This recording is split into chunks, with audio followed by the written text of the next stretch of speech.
Today's episode of The Mom Game is presented by our friends at Gateway GMC at LBJ and Jupiter. I know that buying a car can be stressful, but not at Gateway because their slogan is Gateway's Got It. And just what does that mean? Well, it means Gateway's got a wide selection of new GMCs and GM-certified used vehicles, all competitively priced. Gateway's got it. In these busy times, you want a car dealer who makes things easy and convenient. Well, guess what? Gateway's got it. When you log on to gatewaygmc.com, look for the Shop, Click, Drive button. This allows you to shop from the comfort of your home, and who doesn't want that? In fact, it's as easy as 1, 2, 3. 1, select your vehicle. 2, create your offer. 3, schedule that delivery. And on top of all this, Gateway GMC offers complimentary car washes for life. So when you want a dealer who has it all, Gateway's got it. You can find them online at gatewaygmc.com or shop in person at LBJ and Jupiter. GMC, we are professional grade. And welcome inside the Coppola Studios. We've got our last bottle of Prosecco Rosé. We're going to need to make a trip to the store. Go to the stove. It's episode 259 of The Mom Game. I'm Emily Jones. She is Julie Dobbs. We are together once again. This is becoming, we don't hardly do remote shows anymore. So awesome. You mean from our house? Yeah. From our house. Yeah, we'll probably do more in the summer. Yeah, because things will get crazy. But but now, right now. Well, we have this beautiful studio. We do. We've had lots of wonderful guests. We have. We've had lots of really good guests lately. Mm-hmm. We'll get to our most recent guest in a little bit, and then we've got another guest coming up today. We'll give you all those details in just a little bit. Yeah, I love when you talk like that. You know, it's gonna be fun. Everybody has that voice they make when they're talking about something that's kind of a little bit touchy sometimes. That's why Emily, you go into baby voice mode. I do. Oh yeah. Like what? What do you mean? Really? Baby voice? You definitely have baby voice. It's so funny. You go into baby voice for sure. Like when I'm talking about something that I don't know if you knew and it's yeah. Was that baby voice? Was that your impersonation? That was. I don't know what language I was speaking. I don't know what you're talking about. I don't have a baby voice. That's not it, by the way. Did I introduce us in case people are tuning in for the first time to this well-oiled production known as The Mom Game? I'm Emily Jones. She's Julie Dobbs. I think I did. I think you did too. Introduction. Anyway, yeah, big show on tap. I am fresh off of jury duty. Yes. Wow. I know, and I don't know any details yet because we are saving them. Yes. I know you were there for a long time. Sounds miserable. I know. And you know what? Kudos to people who get picked for a jury and like do that shit. Like, and kudos to the people that, are a part of our legal system. Yeah. I mean, so it's been a long time since I got called for jury duty. And so last couple times I've been, it's been like you show up, they ask you some questions and then they let you go. Yeah, we'll see you later. Thanks for coming out and doing your civic duty. And I'm like, well, of course, you're welcome. Well, not the case this time. So I get there at 8:30. I can't find a place to park. It specifically says on the jury summons, do not park with the meters because you're not going to be able to get more time. Right. I'm like, it'd be fine. So I kind of panic park at the meters, pay for 2 hours. That's the max. And then I get to the building, the Criminal Justice Center building, and there's a line out the door to get in through security. So I'm like, well, I'm already late. I'm supposed to be here at 8:30 and it's like 8:40 by this point, and it's going to take me at least 15, 20 minutes to get in through the door. Well, I'm like, but all these people we're all here for the same thing. Yeah. So anyway, I go up and we finally get assigned to the court because mine wasn't going to the central jury room, which I guess that's what I'd done previously. I was going to some court. I don't remember the number. And so then they call your name. They assign you a number. I was Jackie Robinson, 42. Nice. And then they file you in, and then the judge speaks for a while, basically educating you on this is what you are supposed to do as a juror. And then the prosecution has a chance to ask questions of the audience, the voir dire, whatever it's called. Yeah. And so there's probably close to 80 people. And So anyway, so the judge does his stuff. It was so funny. So during that time, people are like, they were like, do you have travel plans? Is there, whatever. If so, raise your hand. And so you've got to get through everyone who raises their hand amongst 80 people. And then they ask you to stand up. And it's like, tell us what you have to tell what your travel plans are. Travel, like if you're traveling, because this trial was going to last like a week. Oh, so you wouldn't be able to, if right. you do get chosen. And so he full on said, like, I cannot promise this doesn't mean you'll get selected, but we're going to try to be mindful and take note of it. So everybody's going through, like, I have this, or I need to care for my child. I'm a single parent, whatever. Mm. And so this one guy. Did you raise your hand for that part? I did not, because I really don't have any travel. I have to shoot the mom game tomorrow? I didn't feel like the mom game was appropriate for me to pull Julie's out. Gonna kick my ass? Yeah, and be like, I got to shoot the mom game tomorrow, so I can't do jury duty. So anyway, this guy stands up, and I almost died laughing. He was like, I have to travel. I'm traveling to the biggest sporting event in the country. And I was like, what is coming up? Like, is Kentucky Derby this weekend? Like, what? Super Bowl already passed? Like, what are we talking about? And the judge was like, really? He's going Baton Rouge. He's going to Baton Rouge for the biggest sporting event in the world or America. I can't remember. He's like, yes, I've got to set up for this, blah, blah, blah, the biggest sporting event in the universe. I don't know. And he was like, really? So what sporting event is this? And it's some bowling thing. So there must be some really big bowling thing going on in Baton Rouge. But he was so proud of it. And I thought, well, good for him. Was he bowling or just a fan? I don't know. Okay. But he's part of the bowling event. Okay. Anyway. Did you get his auto? I did not get his auto. So anyway, they go through this whole process. Judge does his thing. Prosecution does their thing. And they're asking, like, because this was a pretty serious case. Mm-hmm. And so it wasn't like, and they're asking like very questions that could be very personal, like about aggravated stuff. And I was just like, oh my gosh, this is wow. And people are like, because you're under oath, you're supposed to answer. It was crazy. Anyway, so then the judge is like, I got a hard out at noon. We'll break for lunch. And I'm like, oh my God, we're already going to be here until lunch. Okay. And then so we break for lunch, have to be back like an hour and 20 minutes later. I walk to my car. Of course, I have a fucking ticket. So I'm like, dang it. So anyway, I get the ticket and I'm like, okay, I'm going to go get a salad, come back. And then I'm thinking, okay, now all we have left is the defense, right? So I'm like, this can't be more than 2 hours. Yeah. Go to the parking meter again against the instructions on the jury summons. So anyway, go to do that. Julie, in this process from the defense, on my way to lunch, one of the defense attorneys saw me in the hall and was like, are you Emily from the Rangers? And I was like, oh my God. Yeah.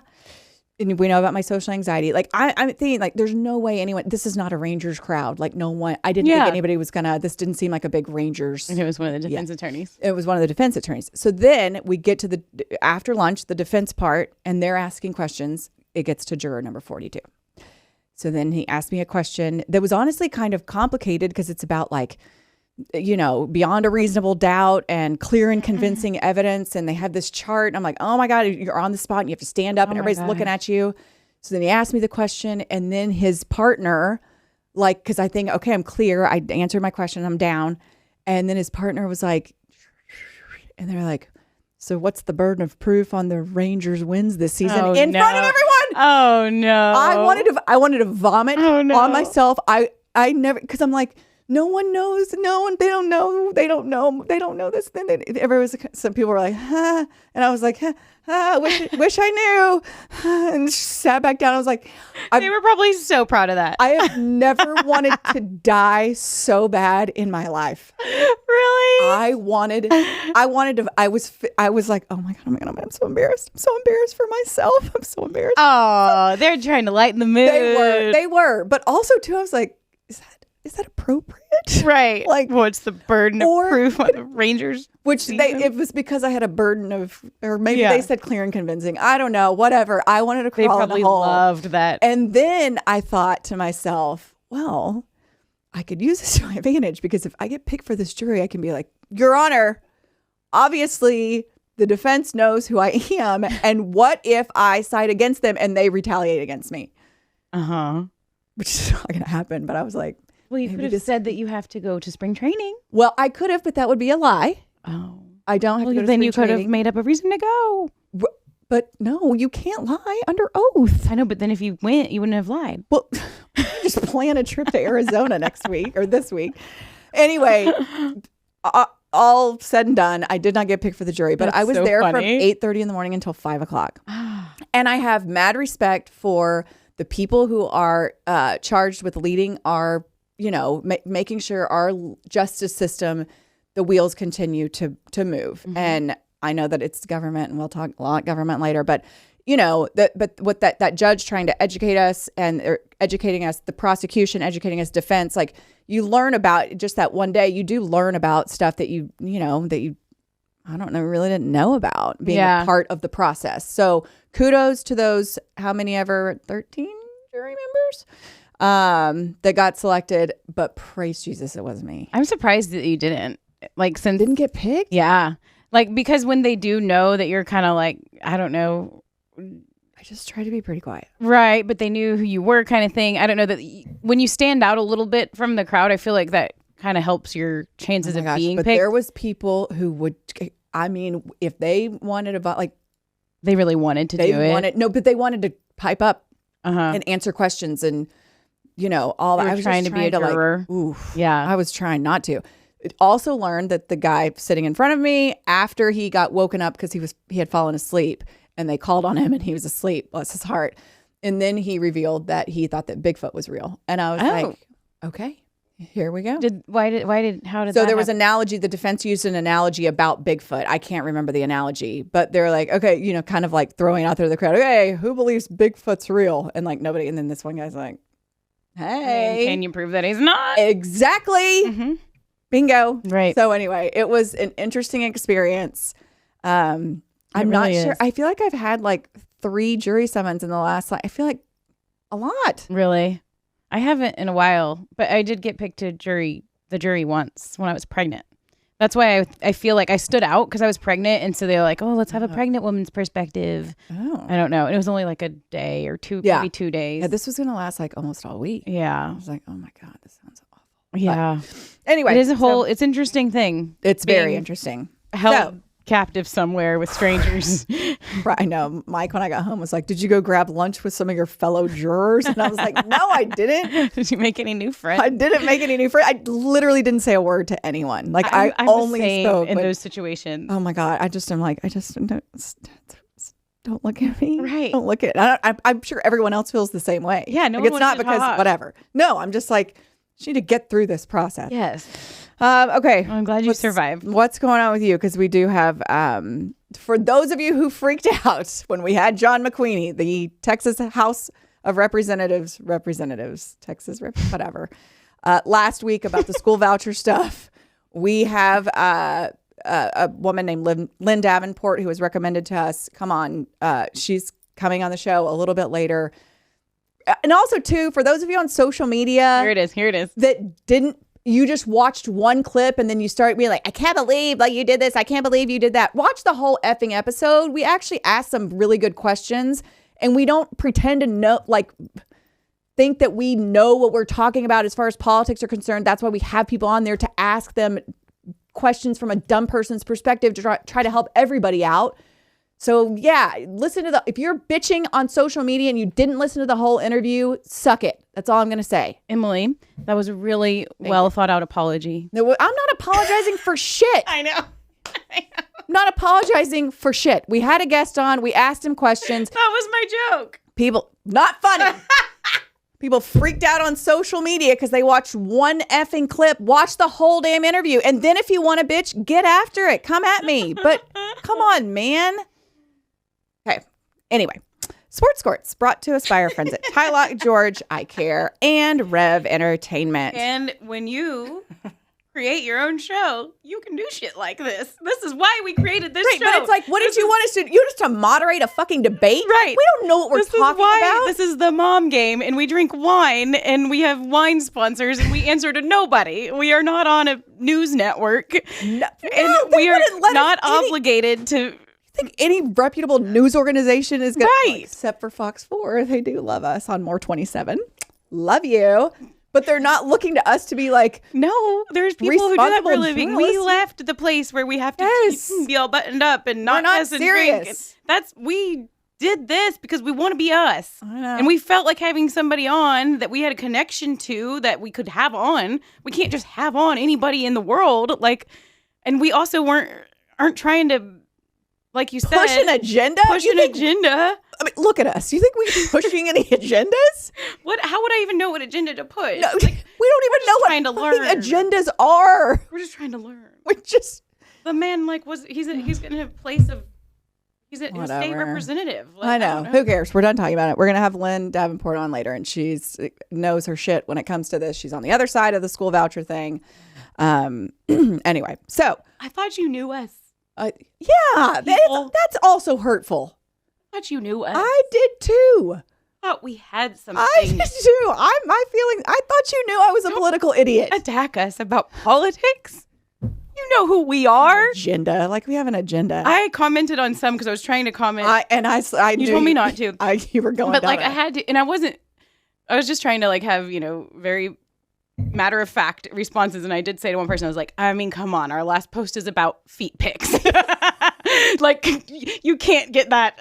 We're not pushing an agenda. Like come on, big feet agenda. That's what we're pushing. Big feet. Jeez Louise. Okay, seriously, we do need to get to it, or we're going to go on for $800. For politics. Okay, Sports brought to us by our friends at Tylock George Eyecare and Rev Entertainment. Oh, well, unfortunately for me, the last week I could read everything really well on social media. And that's thanks to our friends over at Tylock George Eyecare, because they fixed my eyeballs, both of them, as well as Emily's. And now we can both see clearly, and we were able to get rid of our glasses. And in my case, all kinds of prescription sunglasses I had to wear every single time I wanted to drive during the sun because I could not see from distance without them. And they have something for you, whether you have had LASIK already and maybe you think you can't have another surgery, or you haven't had LASIK yet and you were like me and you were just trying to fight through it because you didn't think that it was a priority and you didn't want to spend the money on it and take the time and energy to figure it out. Just give them a call. They've got something for you. Head to their website, tylock.com/TMG, or give them a call. Say that the mom game sent you, and they will hook it up. There are all kinds of options for you, including custom lens replacement or Tylock, and you can just schedule that free consultation. They'll have a look and tell you what they can do to help you out. Mention the mom game for that special discount. They also offer 24 months interest-free financing with approved credit. They're great people. We've had the doctors on here on the mom game, and you will be in good hands with Tylock George Eyecare. And speaking of sports, college baseball is back at Globe Life Field. It's been back for the last couple of weeks. Actually, Hattie made it out to Globe Life Field with her friend Millie, and they went and watched the Red Raiders play. I'm sorry. No, they didn't. They watched the Horned Frogs play. The Red Raiders aren't there, which we need to talk about that. We need to get the Red Raiders here. But yeah, they went and watched the Horned Frogs play. Her friend Lane Sarlos is the daughter of the head coach, Kirk Sarlos. And Kirk and Kristen are good friends of ours. And Lane is adorable. And she went with her friend Millie. But anyway, I don't know why I made that correlation, but whatever.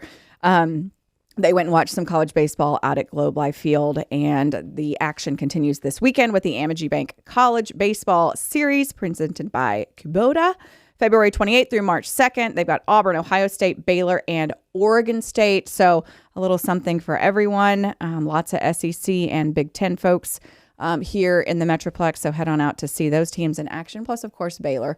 Always easy to make that 90-minute trek up from Waco. So even if you just want to take in a good activity for, keeping the kids occupied. You're not outdoors. Yeah. Weather don't affect you. Rain, shine, wind, hail, freezing temperatures. Watch some good baseball. Watch some good baseball. Pumped up for baseball season. Hear those metal bats smacking those balls. It sounded really not good. You knew before you said it. I did, but I couldn't stop myself. Said it anyways. I did. So, TMG Bank College Baseball Series presented by Kubota, February 28th through March 2nd. Auburn, Ohio State, Baylor, Oregon State. To get more information, head to globelifefield.com/college baseball. Head on out and tell them the mom game told you about it. So not too much going on in sports. Yeah, it's a little slow sporty these days. And I know there's going to be a big old Luka game that has happened already that we can't spend too much time on. But I do feel for some of the Mavs players that are new to Dallas and in a really tough spot, especially like that Max Christie, some of the young guys. Awesome. Yeah, and some of these guys, I can't imagine being in the middle of that trade when you're young, you're getting your career started, you're trying to find your footing in the league and all of that. And I think this will, I don't think that the being upset with Nico and pissed that Luka's not a Mav anymore and the feeling that you want to vomit seeing him in another uniform, I don't think that's going to die down anytime soon. But I think that people will start to hopefully rally around this Mavericks team, especially if they start winning and all that and supporting some of these new guys. Yeah, that's going to get better. They're playing well. Yeah. I mean, and that's without they're decimated by injuries. Right. But they're playing well. Right. I mean, this is going into the Lakers game. We tape on Tuesday, which happens tonight. But they've won like 5 of 7 since the trade, and I think. Kyrie's been really good. Yeah. So, I say this giving sports fans too much credit, like, because they can be irrational. But it's like, surely you're logical enough to understand that, like, this isn't Max Christie or Anthony Davis's fault. It's also not Anthony Davis's fault that he got hurt, although it does seem to happen a lot. Whatever. But, like, surely but I guess there's people who, like, are so pissed at the Mavs that they're like, I'm done. Like, I heard this this morning, on the radio somewhere that we're like that they're like now Lakers fans. They like LeBron and they loved Luka and they're like, well, peace out, Mavs. Which I mean, I don't know. I've never, and I guess when players that I've been close with and cared about, that like when they went to another team, I cheered for their success. Yeah. But I never cheered for any other team over the Rangers. Right. I don't know if I could ever do that. A little bit more of a unique situation, admittedly, right? Right. Like working for the team and being so close with the team. Very true. But I'm not, and I haven't either. Yeah. So I think if you're really passionate about a team and you have been your whole life, it's kind of hard to just flip-flop like that. Yeah. It might be easier, like I think we said on the show, or maybe I was talking with Kelly at home, like if it would have been the Bucks and like or someone like that, right. Like, oh, I could go for them, like I could root for Giannis, yeah. You know, that team. But the Lakers, no, like just no, and they don't give a shit if you root for them or not. Like they don't need you, they don't need more fans, they don't care. And the thing that's so crazy to me is that we're still, and I guess I love the Mavs. Like I worked for them for a short period of time, whatever. But I mean, and I was sad. I didn't think it made sense for them to trade Luka, but like it hasn't like affected me on a very deep level. There are so many people that this has affected on a very, very deep level. Yeah. To whereas we're almost, we're 20 some odd day, 3.5, 4 weeks since the trade, and people are still just, and it's not just the fan base. I mean, it's still being talked about nationally and, whatever. It's a crazy ass situation, obviously. Yeah. But, so now a lot of our attention is getting turned to, NBA, college basketball. March Madness is, right around the corner. Mm-hmm. The Stars. Yeah, the Stars are playing well. They're killing it. They've been winning a lot lately. Yeah. I think they're second in the division right now, and they've won quite a few games as of late, won a few in a row. And they're going to have a good stretch of home games, I think, here coming up because they've been on the road a lot. So good to go out and support the team. I need to get my Victory Plus app in line. So I have it on my phone, but for a while you couldn't download the app on Samsung TVs. Mm-hmm. And now you can. That's Henry good. and I tried to watch on the TV, and it wouldn't, I couldn't get, it just sent me down a rabbit hole. And I was like, I'm going to try this another day. Yeah. So I need to get it squared away on the TV. I've got it set up on the phone, but I need to get it squared away on the TV. Yeah. So because they weren't doing it. They weren't allowing you to download the app on the Samsung TV. I remember hearing that. You had to like cast it or whatever. Which is just kind of hard. And then no, because then you can't like do anything except for have the game on from your phone. I don't like things commandeering my phone. Right, because then if you try to swipe out of it or go to your text messages, then your text messages end up on the TV and the No one wants that. No one wants that. Then all of our secret affairs will be so many secrets that we share, Julie. Yeah, you should. This is the time. Like, this is the playoff push, and then it's going to be the playoffs. So it's a really fun time to hop on board with the Stars. I think the guys they traded for fitting right in, and then you've got Jamie Benn leading the way, playing well. Jake Ottinger coming off that Four Nations face-off thing where he got to play in net for Team USA. He's doing well. He's just, I mean, good guys, good people. Good organization. Good organization, and they're not trading away their superstars. Ooh, sick burn. Overnight. Sick So get behind them, and we will too. That's a pact. Remember, we would made the pact to get on board with the Mavs, and they did all this shit. So now that's given us some leeway. Let's go. Let's get on board the Stars train and college hoops. You're more into that than me. Yeah. My Red Raiders lost to Houston last night at home, but they're in the top 10 right now. That's great. They're really good.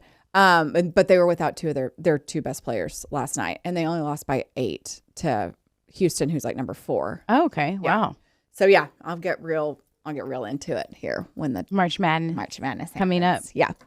Okay, let's do a little feed stuff. What's on your feed? Brought to us by our friends at Audrey Dollins Media. Yes, we love working with them over at Audrey Dollins Media. I love how they can kind of meet you at where you're at and what you need when it comes to your marketing, your social media goals. They can help you with all kinds of different things if you're a small business and you just want to be able to focus on that business, and you obviously started that business for a reason. You're good at something, and that might not be the social media, the branding aspect of it. That is where they come in, and they run this thing like a well-oiled machine. And some of those things that they can help with are influencer management, brand management, monetization management, collaboration management, influencer campaigns, content creation and photography, social media management, and website design. I'm so excited. Highly anticipating our new Mom Game website that is under construction right now by Audrey Dollins of Audrey Dollins Media. And just go check them out. AudreyDollins.com, I do believe. Yes, it is. And I already lost my marbles about the social media stuff that's been on our feed of late. So I thought I'd bring something else to the table. According to our fearless producer, Jasmine, Instagram is testing a dislike button. Actually, she's not the source. Mashable.com is the source. I did see this. They claim it's a private downvote to signal that you don't like something, and it's targeted at comments, not people's posts. So no one will see that you disliked it. And the downvotes, I love that it's called downvotes. Mm-hmm. The downvotes won't be counted and showed publicly like on YouTube. Instead, downvoted comments would be pushed to the bottom or hidden altogether. An exec says this is a test. Eventually, may integrate this signal into comments ranking to de-emphasize disliked comments. It's like Reddit. See, I've never been on Reddit. Downvotes. Good. I've never been on Reddit. Stay off of it. Our hope is that this might help make comments more friendly on Instagram. Huh. I don't know. I've never been on Reddit. I only know the dislike button. I've never heard of the downvote. So does it literally mean what it says? Like it's voting to move it down? Yeah. And if something has a lot of downvotes, then it gets like hidden.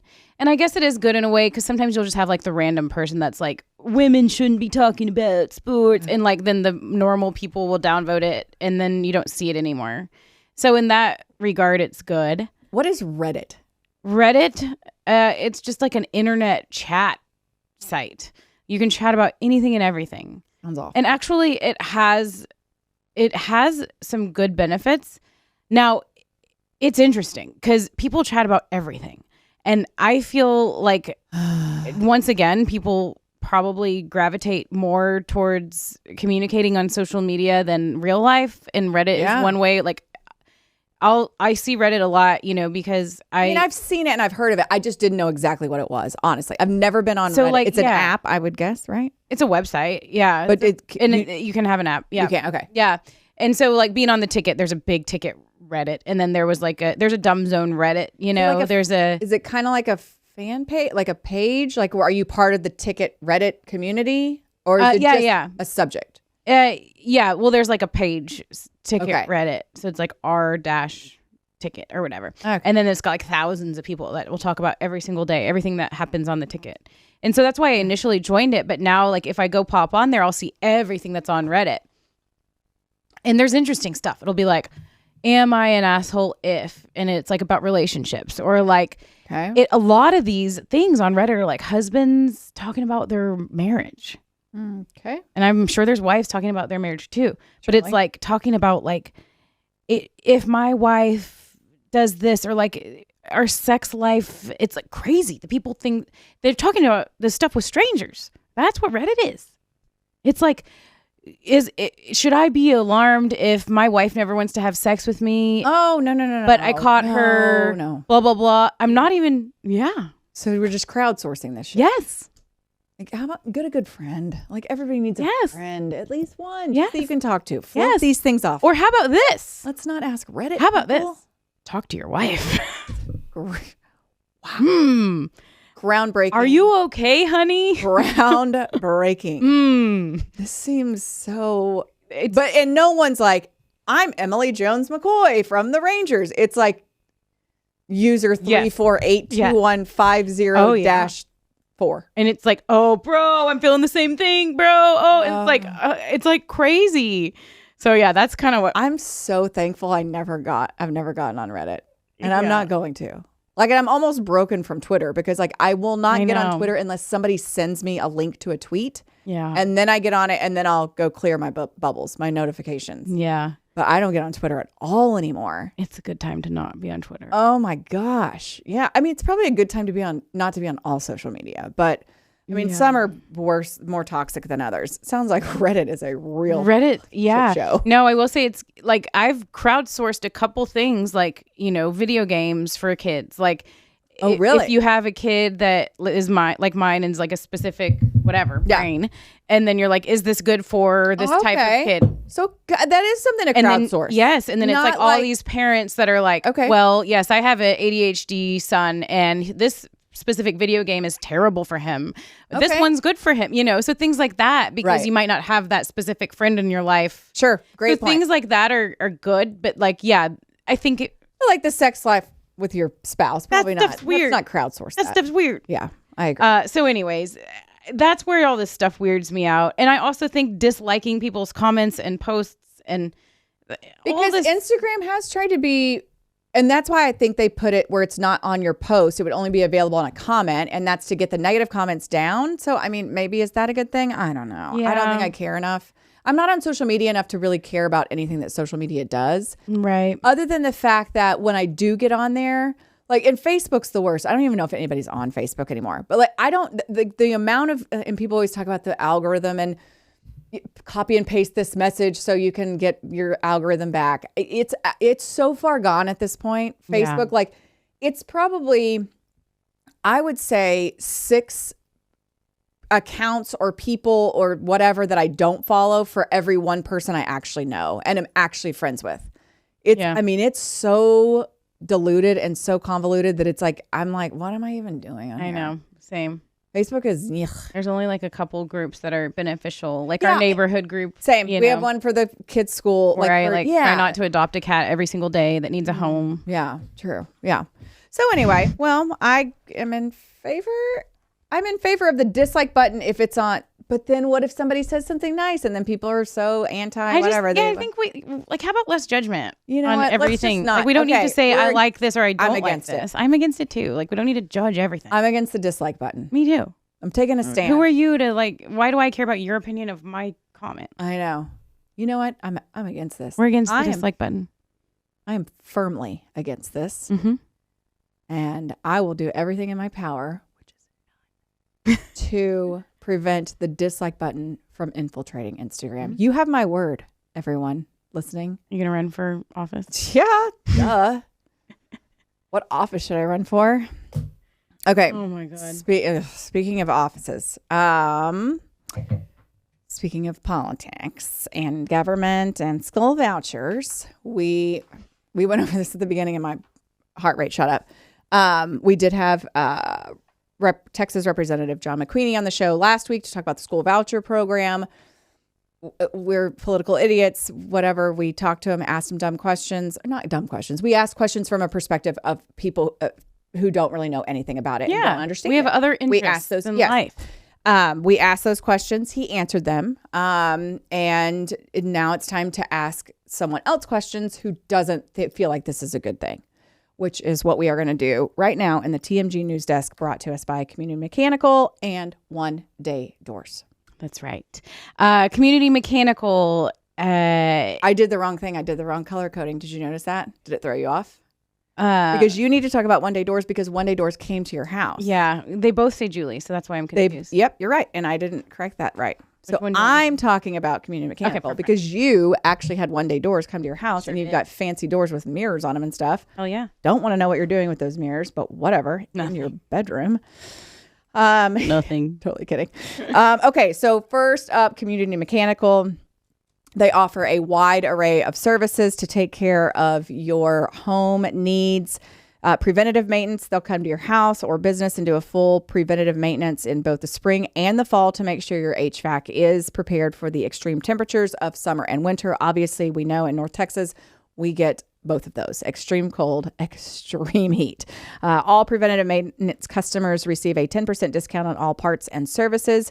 They'll check in every 6 months, so you can take that off your plate. It's such a great service to have just to make sure your stuff's in order around the house. They can also do repairs and replacements, HVAC or refrigeration issues. They can design and build. If you're building a home, if you're a contractor looking for a company that will be your one-stop shop for all of your HVAC needs, that is Community Mechanical. They offer 0% financing, a soft credit pull, which means they check your credit, but it will not affect your credit negatively, which a lot of people are worried about. I know my husband is one of those. He was like, we are not doing no credit pulls, no credit pulls. I'm like, okay, because they're worried it's going to ding their credit. Right. Community Mechanical does not do that. So you can call or text them at 469-667-7290, or you can do the form fill at communitydfw.com. If you do that form fill and you sign up for preventative maintenance, you will receive a TMG tumbler or t-shirt of your choice when you sign up for that preventative maintenance. Also, if you get a system replaced, if you buy a new HVAC system, you will be able to attend a Rangers Suite Night with Julie and I at Mom Game Rangers Suite Night. So check out our friends at communitydfw.com. This is a service everyone needs, so you might as well do it with dudes who are doing business the right way, who support the Mom Game, and who are going to give you some free swag if you sign up and get a new HVAC system. communitydfw.com. 469-667-7290. Yes. Now, a little bit about One Day Doors and Closets. Like Emily referenced, they did come into my house and they did replace a bunch of my doors.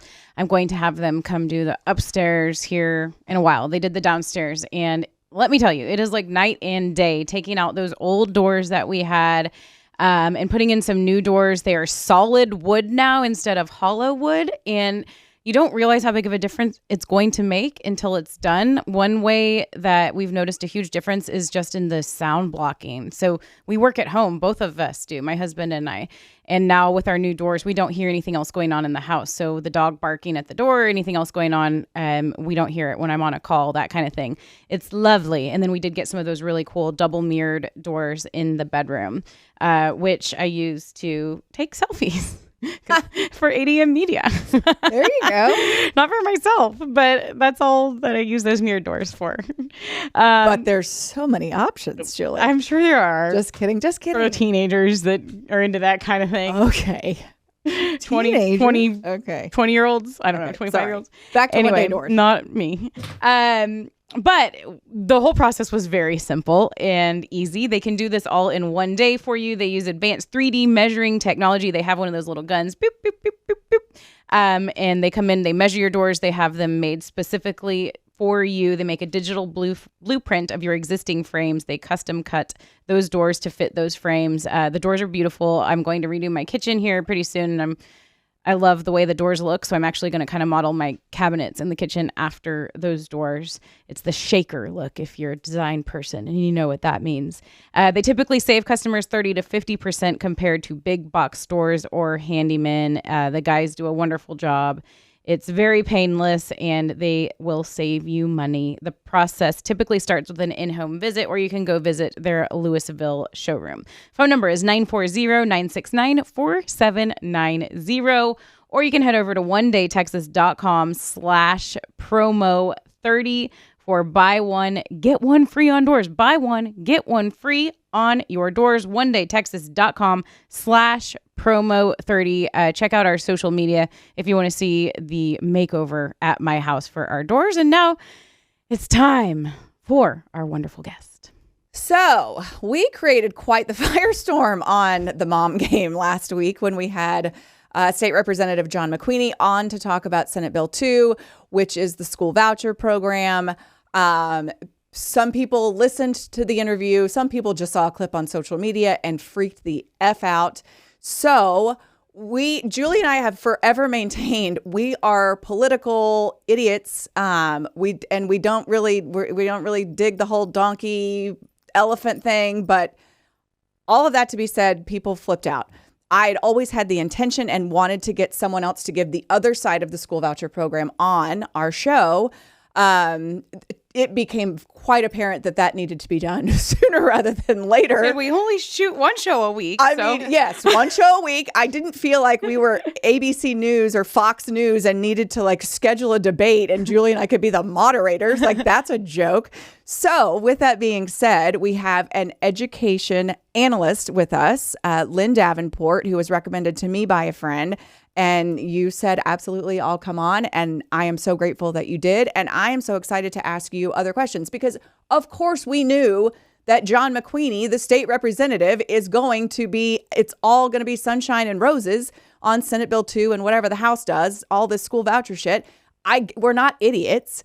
But we need someone to educate us on the other side. And that's, Lynn, what you are here to do. And just kind of, I guess, first of all, your background. How do you become an education analyst? How many kids do you have? And where do you fall in this whole process? Then we'll get to the fun Then we'll get to the fun stuff. Yeah. Okay, quick. Well, I'm a parent of kids who went through the public schools. So Richardson ISD is where they went. So I live in Dallas, but we're zoned for Richardson. And I became involved in what was happening in my kids' schools and ran for school board in 2017. And before that, I was trying to figure out how things got so bad, with the testing and the stranglehold that the STAR test was having over the schools and how it was affecting my own children. And so I went down the rabbit hole. Where did that come from?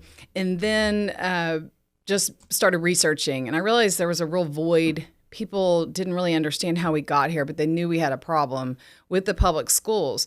And so advocating at the local level, I started figuring out, the state. So even though the local level, they're both victim and villain, the state is all villain. And the state has been run by the party that I affiliate with, the Republican Party, since Bush was in office as governor. And then he went on he was the one that got No Child Left Behind passed, which brought us the STAR test and the accountability system. So all of that came from my own party. And so when I went to the legislature, I started figuring out the game. So they're always saying, it's the left, the left, the left. And you realize the right's in power, but they keep saying, the Democrats and Democrat chairs run everything. But really, the governor doesn't sign a bill that you can't get a bill passed and signed if you don't have the Republican governor's signature. So the buck stops with him. And he appointed the TEA commissioner, the head of the agency, and he's been there 9 years, Mike Morath. So that's all on Republican on our watch. Mm-hmm. Can I, before we get to the bill stuff, you mentioned the testing. Yeah, it's happening right now at our school, but it's like it's like fake testing. Is it the MAP? It's the the STAR. It's STAR testing, but it's like a fake simulation. Simulation. It's not even the real one. And I've got a little boy with a very anxious 9-year-old. Yep. And it's a thing. Like criminal. He hasn't wanted to go to school. So it's just when you said that, it was like, this morning am dealing with this. Yesterday morning dealing with this. Like, what did you? Yeah, you're making me emotional because my youngest is actually 21 years old now. He's in college. And so I have 3 kids that are adults now, so college and beyond, and a grandbaby. And my daughter-in-law is a public school teacher, so this is very near and dear to me. That what they've done to the children, the stranglehold of the STAR test, it's malpractice. It's educational malpractice. And my youngest would come home crying, and I'd be like, he was a funny, goofy third child, and he was changing. And I'm like, this is evil. What is this? Why are they locking down my school and holding them hostage? And they had to eat in their rooms, and no one could come. No parent volunteers, no lunch with your kids, like that aren't testing. I know. And so, or they'd make them read a book for hours while the other kids were still testing. And just awful what they were making the teachers do. And the teachers were leaving in droves because they don't want to do this to children. So they're finding other options. And I had teachers would come through this job ministry where I was working, and they'd say, I'll do anything but teach. I will drive Uber. I'll deliver pizza. And I thought, something's wrong. And then people who couldn't find a job, they were like, maybe I'll go into teaching. Okay, so you see this exit and then the entrance of people who aren't qualified. So I was like, the system was broken on purpose. And I say that all the time. People are like, what do you mean by that? It was broken on purpose to set up the accountability system, which is the STAR test. That's what we call it in our state, but every other state has to do it. And so all this stuff rolls down from the federal level, which there's no constitutional justification for even having a Department of Education or a federal intrusion. But we have it, so how do we unravel it? So every biennium, the legislature will be like, oh, we're going to get rid of that STAR test. And we're going to, like, even last night I did a debate, and Nate Schatzline was like, we're going to get rid of the STAR test. And I'm like, yeah, but what are you going to put in its place?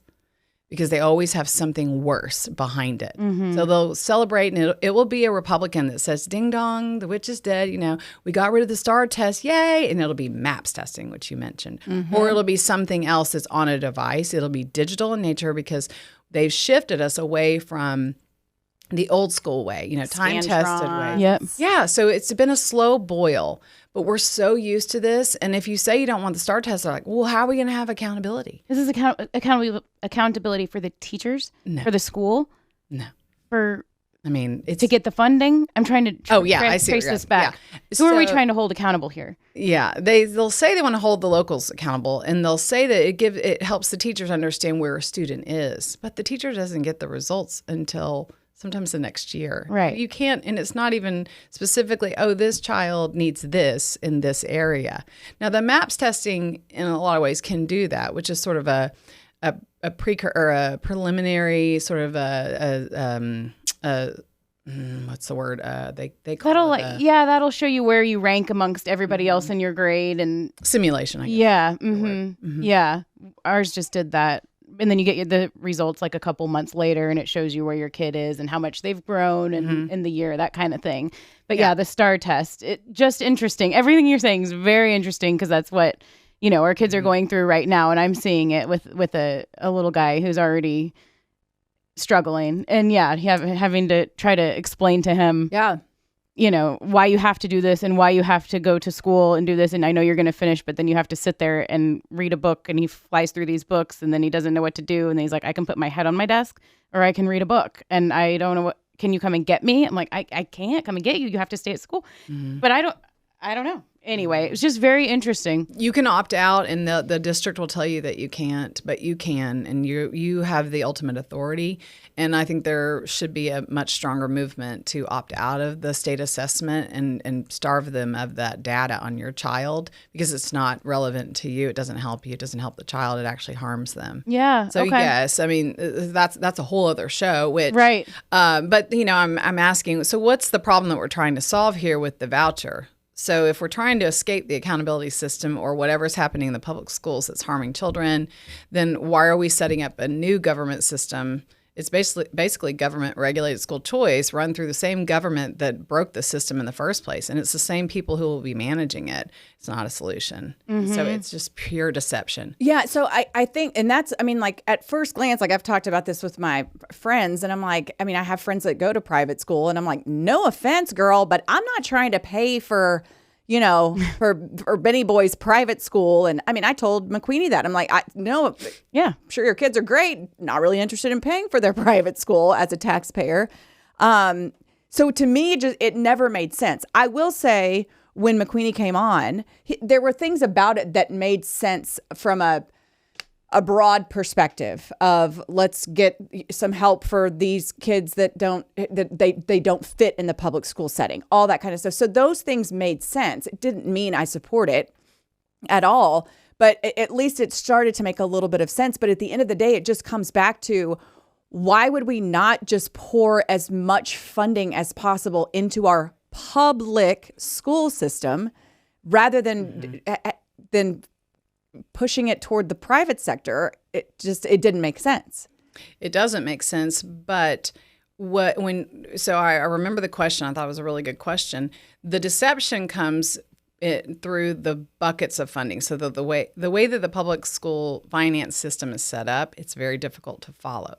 So they are pouring a lot of money into it every biennium with the legislature. Okay, what's a biennium? Sorry, I'm going to say that. I know I'm saying their terms. No, every 2 years, okay, they meet for the legislative session. And so every 2 years they make these promises, and the promises are, we're gonna infuse all this money. And I think he used the term historic. Well, they used that term for House Bill 3 back in maybe the 86th session, years back. And they poured all this money in, but the money never makes its way to the teachers or the students. And some of that, you can blame the districts for some of that, because they do spend money on stupid things. And some districts are worse than others. But the basic funding for students has not gone up since before the pandemic. So the basic allotment that the schools get, just having the butts in the seats funding, has not been raised, has not gone up since before the pandemic. So the game is, we're going to give you this and we're going to give you that. Well, they don't give it to them without strings or some sort of unfunded mandates. So like they will tell them, you have to do this, but we're not going to fund it. But we're going to give you all this money so that you can tie teacher pay to test scores. It always has these strings that make the system worse. And they spend more money on vendors and contracts and public-private partnerships and nonprofit. They spend on those things that are baked into the bill. The money doesn't get its way, does not make its way to the teachers and the students. So when your local public, your ISDs are claiming poor mouth, it's true and false, because they are starved at the basic allotment level. So it's like, say it's $40 a child per day. That's why they take the attendance, and you have to be at school or they won't get that money for your child. They tied it to attendance. Well, the other buckets are things like the bond debt. So they are spending a lot of money on shiny buildings and shiny things that don't really change how we educate kids. So they're guilty of that. But in the end, the taxpayer gets screwed all directions. So we get screwed at the state level, we get screwed at the local level. So it's this big game that they play. So when they're pumping all this money in, the money has strings attached that don't benefit the locals. They actually just make the districts jump through more hoops. And the end result is a much more difficult climate for the teachers and the students, and things get worse every year. We don't solve anything. Well, okay, go ahead, Julie. Well, you can go first. Mine's more of a broader. Okay. Well, I mean, for me, it's like, it doesn't really make sense. I mean, and maybe too, it's growing up in a small town. We didn't even have private schools in Plainview. I think there might've been one with like 10 kids in it. It was just not even an option. And if I don't know, it just feels strange to be like, yeah, here's, $10,000 to go to a private school. Right. And I feel like the backlash has been really strong to where what kind of control do we as voters have? I mean, this is how dumb I am. No, they won't put it on the ballot. That's why you're confused, because you're like, well, where is it coming from? Now, it's been on the Republican primary ballot as a proposition, which that's not a law. It's just an opinion.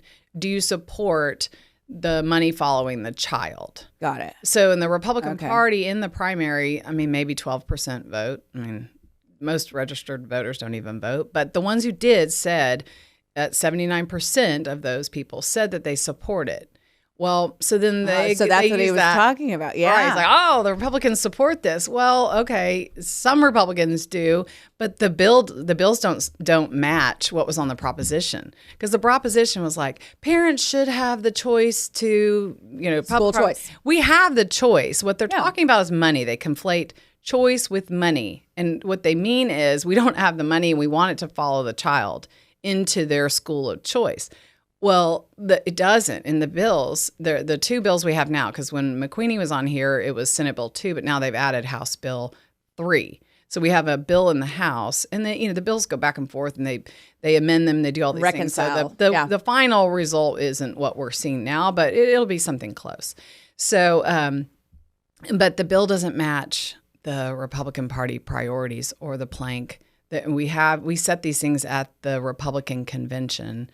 And the will of the people says this is what we want. Well, the bills don't match that because the money doesn't follow the child into their school of choice. The money goes into a banking system set up by the government called an education savings account. So what he was talking about was education savings accounts as written in Senate Bill 2, but now it's also written into House Bill 3. And so the banking system that's set up through the comptroller and the Texas Education Agency, again, it's the same government that broke the system that we have, which we have to do based on Article 7 of the Constitution. We actually have to provide, it's mandated that we provide public free education. So people may not like that, but that's constitutional that we provide for public free education. Educates 5.4 million kids in Texas. The majority of our kids are in this system that they're wanting to abandon, even though they say that they're going to help us with it, they're not. And they want to create a new system. And he said at the time it was $1 billion and 100,000 kids that would get this. We're talking like 1%. So that the legislature spends all this energy on 1%. Why?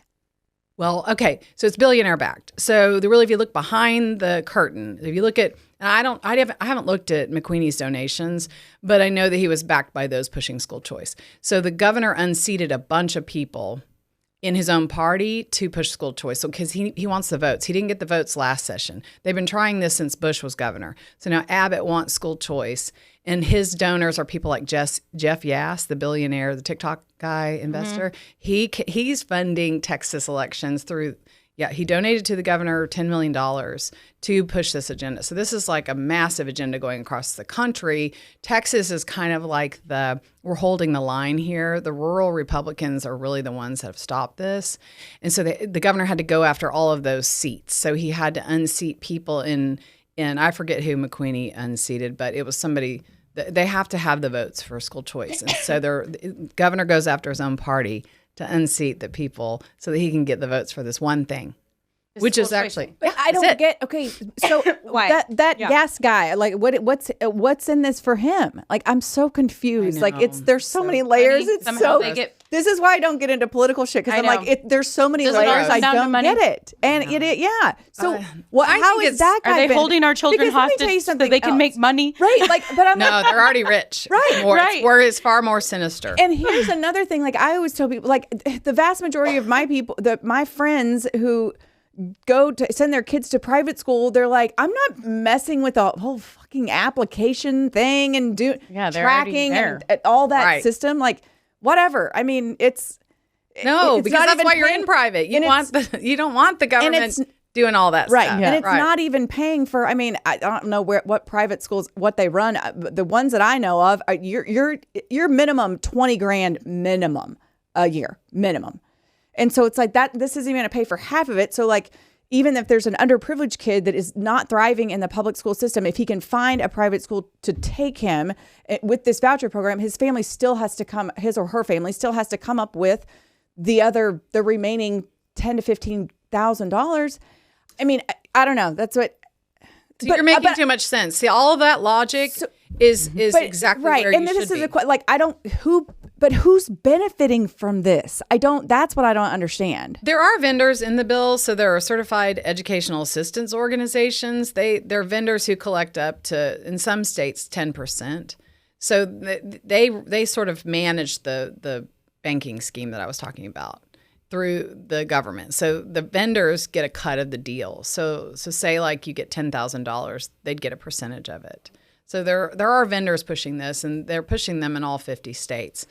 And I don't remember the numbers of how many states have passed this, but it's they really need Texas because Texas is so large. Yeah. If Texas goes, the nation goes.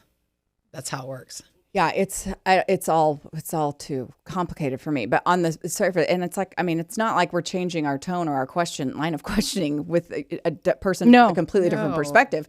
It's just, it's not understanding. It's not understanding it. We don't understand. No, and I will say, we don't understand but why. I will say, we don't understand why. Like, I understand the concept of what's happening, and we don't understand why it's happening. I know. So a lot of it is access. So I believe that they want access to children that are off the grid or in the home schools or the private schools. And so it's an access point to get all children in the system. So what good does that do? Well, because if you read the bill, it has all kinds of data. They call them longitudinal data systems. So it actually mandates that you can collect for no less than 5 years. They want to track the child from birth through the workplace, but in here it doesn't say that. But it's they call it cradle to career. It's like a way to access the information on the child and track them through from. And is that so they can figure out how to appeal to them so they'll vote for them? Like, I'm just trying to figure out. Why do they want to track them? No, so they can put a chip in them. I mean, there are people that want to do that. Yes, but the politician on the ground, they just want to stay in office and stay in power, and so they're going to do whatever their master is telling them to do, or whatever the political, the landscape. That's how to fit in Austin. Is you go along with this, and so in order to stay in office and the governor not to come after you, you have to align with this. You also have special interests that are funding the candidates. And so they want this, but some just want the money. I mean, it's as simple as they just want the money. Others want access to the students. So there's different layers to there's different players for different reasons. So it's not, you can't point to one thing. I know that's clear as mud. Yeah, I know, but I think no. I appreciate your honesty and your insight, but I think this is why why we stay away. This is why, and this is why politics are icky, and I can't wrap my brain around it because all you're saying, like, it makes sense, but I'm like, are they really going that fucking far to do this and get that? Like, that also doesn't make sense to me. I'm like. Mm-hmm. Some want to just collapse the traditional public schools. There's that agenda. That's been happening for a long time. It's called privatization. That means they want to take the public dollars and put it into private hands. There are people that want to do that. There are private schools that like I know the Catholic lobby is always at the legislature saying we want that money. We want school choice because then we can not have to fundraise for our Catholic schools. And so they can take the government money instead of having to do all of that. I mean, the Catholic diocese lady told me that. And she came from Tennessee where they have to take the state test if they take the money. I'm like, y'all are crazy. Why would you want to do that to your private schools that are off? You don't have to jump through any hoops. Yeah. I mean, in these bills, they will require accreditation and all the things that the public schools have to do. They're going to make the private schools do the same things. And that's why we call them strings in these bills. And those strings are different for different bills, but yeah, government's effed up. Yeah, it's effed up. And so why would you F up your private schools and your homeschools? And the homeschool coalitions are split. So you have two factions. One side, funded by a billionaire, wants the money. The other side doesn't. They're like, the Texans for homeschool freedom, they don't want the money. They don't even want it they know that if it happens, if it passes, it'll change the landscape of homeschooling. It will infringe on their freedoms like it did in Maine. They know that it's a very dangerous path. They don't want the government telling them how to educate or what to do. And so they'll say, oh, well, it's opt-in. You don't have to do it. Yes, but if they create the system and homeschoolers take advantage of it, it changes the landscape of the homeschooling in Texas. And we have the most free state for homeschoolers here. Okay. So exhausting. So could we just like back up just a little bit? So with where we're at with this bill situation, could you explain when this might be getting passed? Yes. When we the process. The process. When might this be getting passed? When might we see a difference in our schools, and what would that difference physically be to you and I and our kids that we would notice? Okay, so they have a hearing for House Bill 3 on March 4th. And so the public can come and testify. They'll give you 2 minutes. They'll first invite the invited testimony from the people who, like Ed Choice, who actually does the vendor, the CEAOs I was telling you about. So they stack it with the special interests, and then the public goes after that. Okay. So keep that in mind. But That's March 4th. 4th. Yeah, it'll be all day. It'll be a long day because there's let's a put lot that on of our passion. calendars. That's in Austin. Yeah, and you can watch that virtually, or you can show up in Austin. Yeah, that sounds awful. I know. Okay, go ahead. It is. It's terrible. Okay. So then, but as far as like the final bill, what the governor signs, he said he will not sign a bill that does not have accountability measures, which means testing. So we know that final bill, it's not going to be a clean bill because the governor said he won't sign a clean bill. And by clean, meaning it's just a simple, the people, I don't want it, but the people who do want it, they just want a tax credit or an exemption. They don't want to launder this through the government.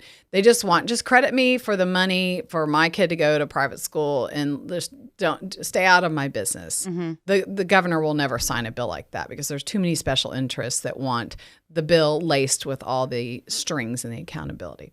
So then process. So it'll go back and forth, the House and Senate, before it actually has the final bill, and that'll happen all the way through. The session should be ending, I believe, around May or June. It's usually when he signs the bills is in June. And so the the Senate has already approved Senate Bill 2, and then the House would have to approve House Bill 3, and then they'll marry those or reconcile those, and then it goes to the governor, and that's it. So we're out of this process as ordinary chicks. If it passes, which I don't think that they have the votes, but no one knows until the very end if they really have the votes to make this happen. And there are a lot of members who say they're on the fence, and some could flip, some might hold firm. We don't know. But if it passes, what does that do for us on the ground? So you will see a certain number of children fleeing the public schools to take this money, which will reduce the butts in the seats funding. But more importantly, we don't have the fiscal note on the bill. So the one that McQueenie was talking about was $1 billion. We don't have the fiscal note on the new bill. I don't know how much the bill is going to cost. It might be more than $1 billion. We don't have it. But they're offering up to $30,000 on House Bill 3. And the special needs kids get it first. So they have a tiered eligibility. It's not really universal. That's a misnomer. Okay.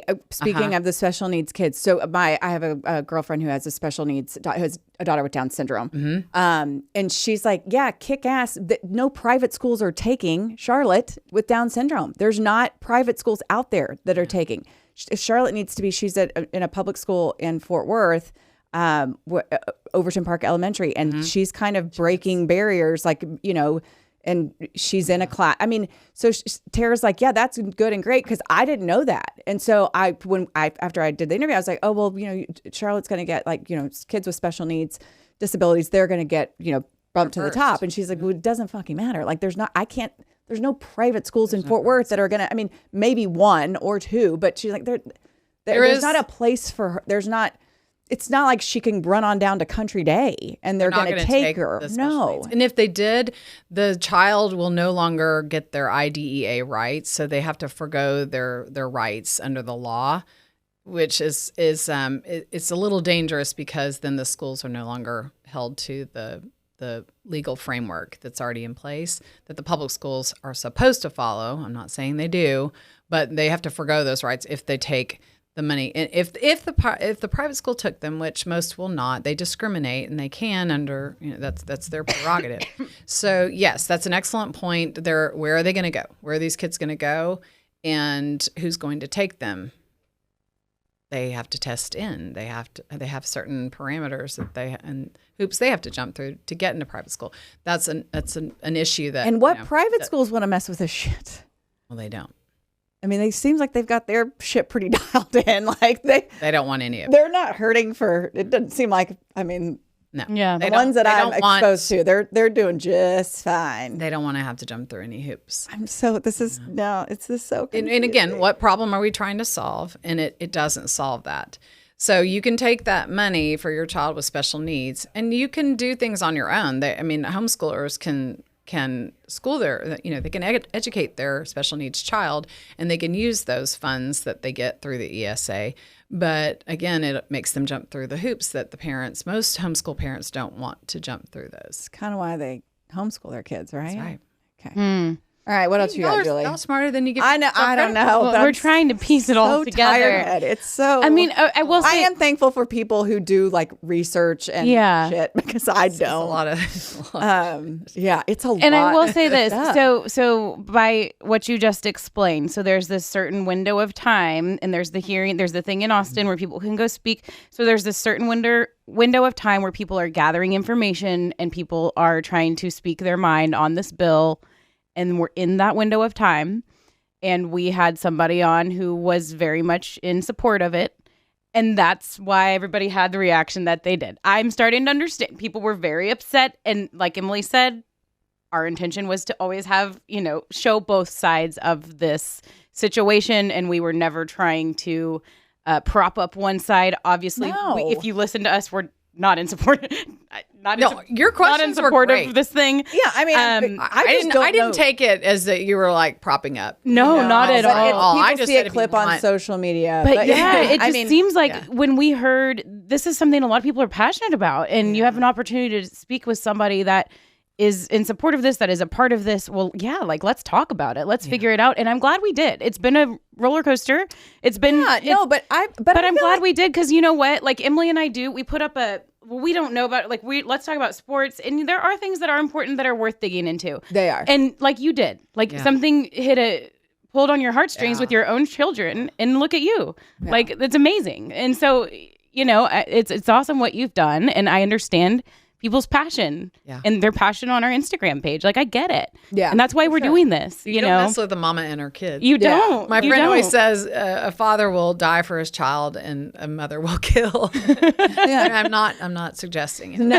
I'm just saying when you see your child hurt, you're only as happy as your most miserable child.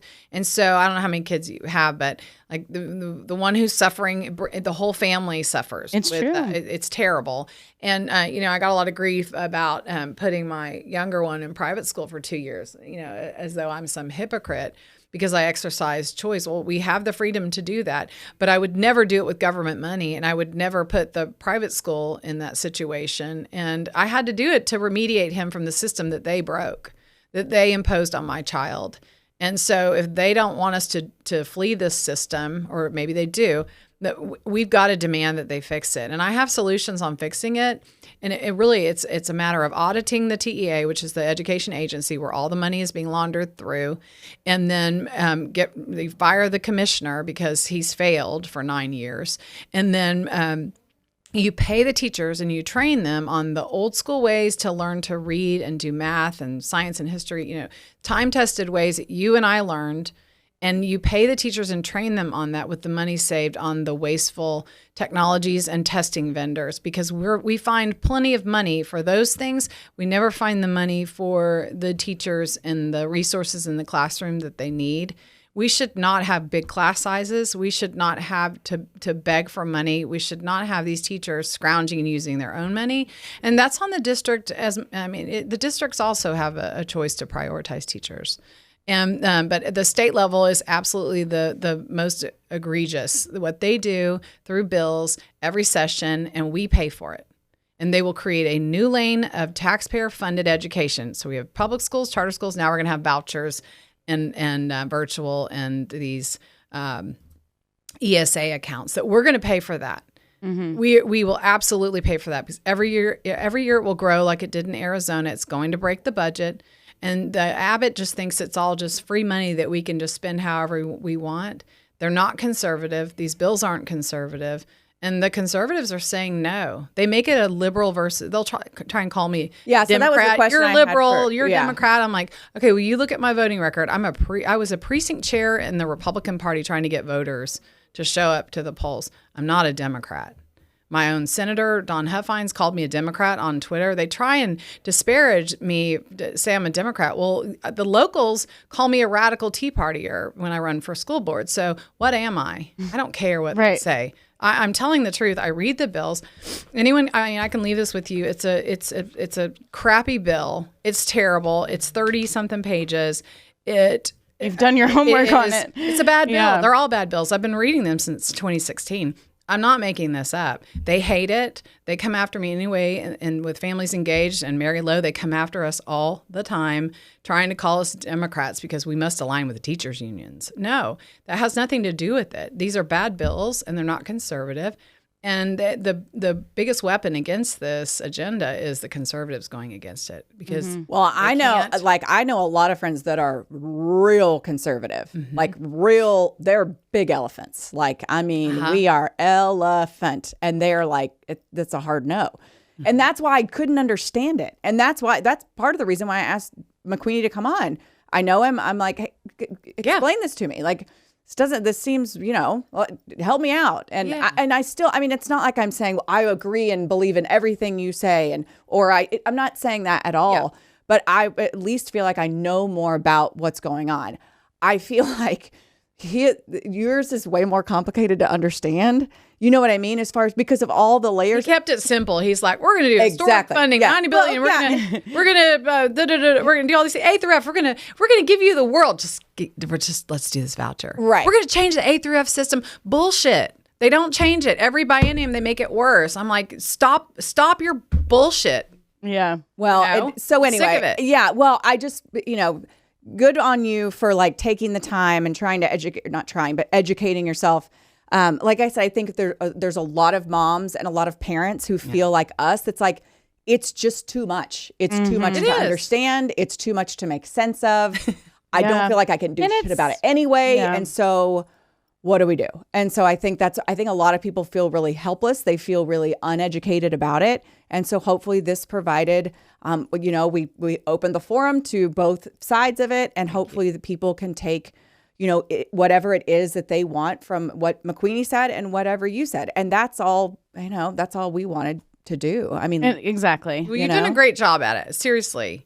Well, I feel like when you come at it from a place of not knowing anything. No, it's actually best because I'm so far in the weeds that, my sister was like, can you give me like just a simple paragraph? Yeah. Because I actually have, my family's finally saying, what's going on with this? Because it's making the news. Yeah. Like, oh yeah, Lynn talks about that stuff. So now they're like, okay, I need to be able to articulate. And they want a simple, yeah. and I'm not simple. I understand that. Well, it's very convoluted. They make it complicated. So in order to be a credible source, I have to go into the weeds that they do.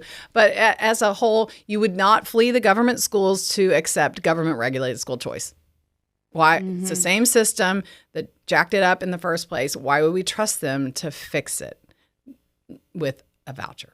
It's not a solution. So let's get back to how do we solve it? Stop talking about school choice in the legislature. Let's actually fix it by addressing what bills that we have that we need to repeal. We've got to repeal bills, not new bills. We need to repeal bills, repeal all the crap that has come before the legislature. It's so complicated. And I actually have those. So government, everything. I have a list of bills to repeal. It's so complicated. it. Okay. Yeah. Well, Thanks. so if people want, are you like available? Like, do people can ask you questions? Like, how do people get in touch with you? Like, I don't know. familiesengaged.org, or you can go on Twitter, Lynn S. Davenport. And I am also on Facebook, Lynn Strawn Davenport. Okay. Awesome. Well, Lynn, thank you so much. That was we learned a lot. We did. And it served the purpose, which is what we wanted. We wanted to learn a lot about it. We wanted to show both sides about it. And all we are doing, we're moms trying to do the best for our kids, right? Yeah. Right. Thank you. Absolutely. Appreciate it. Okay.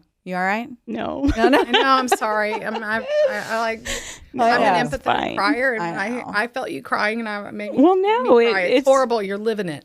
Well, no. You're in the middle of it. Yeah, it's just a whole nother conversation, right? It's like that helpless feeling. It's like it's awful. When you think about the teachers too, like they're in the middle of this, and that's what it comes down to. It's like they're miserable. Yeah, they're miserable, and you want your kids when they're sitting there in a classroom. Like that's what matters is what are who's in there with your kids, and are they comfortable? Are they learning? Are they taken care of? It's terrible. And that's why I think it just comes down to like God bless teachers, and oh my God, and they hate the way they go after teachers is so evil. They hate teachers because the libs of TikTok makes it look like every teacher is a purple-haired psycho.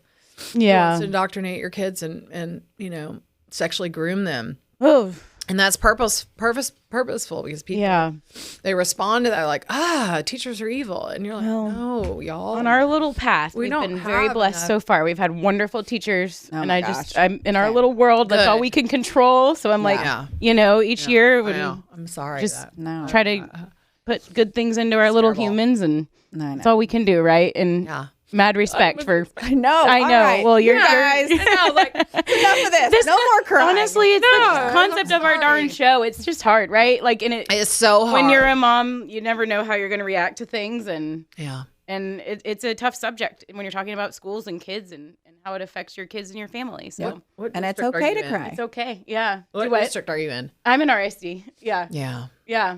So far, it's been really great. I for know. us. It's Yeah. it really is. It could be the best district in the state. And I tried. Yeah. I tried to help them see us like, you're going to lose. It was 2017. I was like, you're going to lose teachers. And we were the highest attrition, turnover rate in the Metroplex at the time. And I was like, my kids, I would have one teacher. And then my younger kids wouldn't have that same teacher because that teacher would leave and go to another district. I'm like, y'all, what are you doing to these teachers? I mean, I just kept trying to solve the problems. Like, where's this coming from? Yep. Very frustrating. Well, it's very apparent that we need some help in our educational system. Yeah. It's not. do. It's a little broke, and we need to fix it. Well, thank you. So I don't know. Yes. No. No, you're good. Nope. You're good. Still, but you got to come up to the mic. We end Oh, we're every still show. doing- You can We're- end the show with us. We're not going to kick you out. No more crying. We're going to end on a high note. Unless you're trying. We're going to end on a positive note. So, at this cheesy as it is, at the end of every show, we throw up the double peace signs. We look into our camera and we say "Mom game out" on the count of three. We all do it. Mom, We game all do out. it. Okay. Everybody. 1, 2, 3. Mom game out.